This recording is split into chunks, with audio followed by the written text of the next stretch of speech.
ইবাদত। আমরা মনে করি শুধু নামাজই ইবাদত। রক্তদান, এক ব্যাগ রক্ত থেকে অনেক মানুষকে বাঁচানো যায়। এর মধ্যে আছে হিমোগ্লোবিন, এর মধ্যে আছে প্লাটিলেট, আছে প্লাজমা।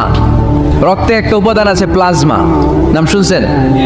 আগুনে পোড়া রোগীকে বাঁচাতে এই প্লাজমা লাগে।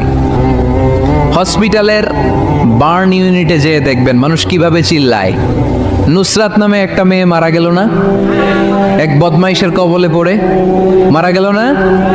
তাকে আগুন জ্বালিয়ে দেওয়া হয়েছিল তার গায়ে, তার প্লাজমাগুলো জ্বলে গিয়েছিল। আগুনে পোড়া রোগীর যে কি কষ্ট, একটু দেখার জন্য হসপিটালের বার্ন ইউনিটে যাবেন, দেখবেন যে কি কষ্টে আছে তারা। এই প্লাজমাগুলোকে অনেক সেন্টিগ্রেড তাপমাত্রা নামিয়ে ঠান্ডা করে দেহে পুশ করা হয়।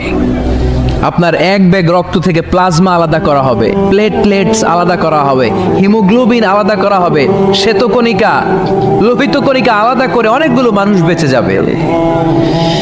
এজন্য ফেসবুক থাকাটা দোষের কিছু না, তবে ভালো কাজে আমরা ব্যবহার করব, ঠিক কিনা? আপনার ফেসবুক শেয়ারিং আপনার জান্নাতি বানাতে পারে, আর আপনার ফেসবুক শেয়ারিং আপনার জাহান্নামের লাকড়ি বানাতে পারে। চিল্লায় বলেন ঠিক কিনা?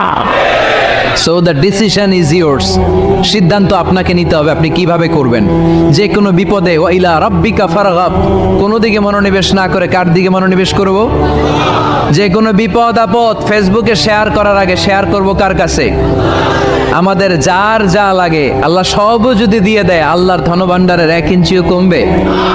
হাদিসে কুদসিতে আল্লাহ বললেন, লাউ আন্না আউওয়ালাকুম ওয়া আখিরাকুম ওয়া ইনসাকুম ওয়া জিন্নাকুম, পৃথিবীর সব জিন, পৃথিবীর সব মানুষ বিশাল মরুভূমিতে দাঁড়িয়ে যদি আমার কাছে চাইতে শুরু করে, আল্লাহ এটা দাও, ওটা দাও, ওটা দাও, আমি আল্লাহ তোমাদের সব চাহিদাও যদি মিটিয়ে দেই, আমি আল্লাহর ধনভাণ্ডারের 1 ইঞ্চিও কমবে না। এজন্য চাইবো কার কাছে?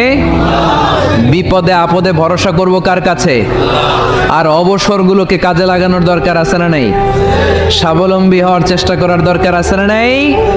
ফাইন্না মাআল উসরি ইউসরা, ইন্না মাআল উসরি ইউসরা। নবী হে, কষ্টের পরেই আছে সুখ, দুঃখের পরেই আছে আনন্দ। সব সময় মানুষের সময় একরকম কাটে না। এজন্য আমরা তাওয়াক্কুল করতে চাই একজনের উপর, তিনি কে? এরপরে রাব্বুল আলামিন বিশ্বনবীকে নেয়ামতের বর্ণনার ঘটনা শুনিয়ে বিশ্বনবীকে সান্ত্বনা বাণী শোনাচ্ছেন আর পড়ছেন, ফাইন্না মাআল উসরি ইউসরান, ইন্না মাআল উসরি ইউসরা।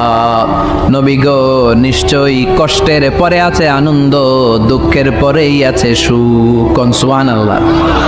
কষ্টের পরে আনন্দ, দুঃখের পরে। The struggle isn't permanent in our life. দুঃখ কষ্ট এটা